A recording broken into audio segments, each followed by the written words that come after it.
That was the umbrella topic, compatibility between people, right? And so there's two things we can look at. We can look at masculine versus feminine, right? And we could also look at dominant versus submissive, okay?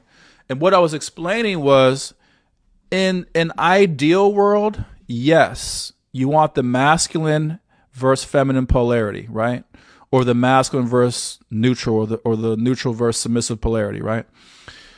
But the way we're set up in society, it doesn't really work, because a woman who's like fully in her feminine, and a man fully in his masculine will have a hard time communicating and understanding each other. So most people don't understand the art around masculine energy, the art around feminine. That's why a lot of men and women can't get along and they break up so much, is because they don't understand each other. Because men who are heavily masculine have no training in feminine energy. So when a woman is going through her emotional stuff, he doesn't know how to hold space for that. He doesn't understand why she's upset. You see what I'm saying? So it's like two different languages. So what I was saying in that podcast was, it's better when men kind of get with a woman who has a similar energetic to him. So if he's masculine, getting a woman who's got some masculine energy is going to help him bridge the communication gap. And so they'll understand each other a lot better. You see what I'm saying? But what I was saying is, the dominant versus submissive polarity, that's the one that you need to have. Like that's a non-negotiable.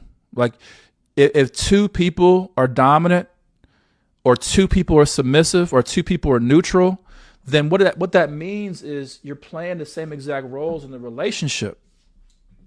You understand? And that means there's missing roles.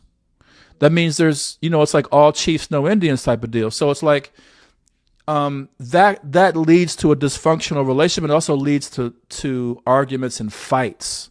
So there's a lot of fighting when you have two dominant people in the same relationship, because they both want to run things the way they want to run them, right? Or two submissive people, because now you have two people complaining about no leadership, or no one, providing direction.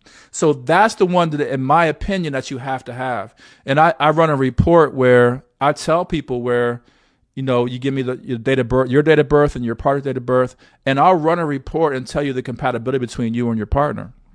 And I'll tell you, do you have the personality compatibility? Meaning, do you all think in a similar way?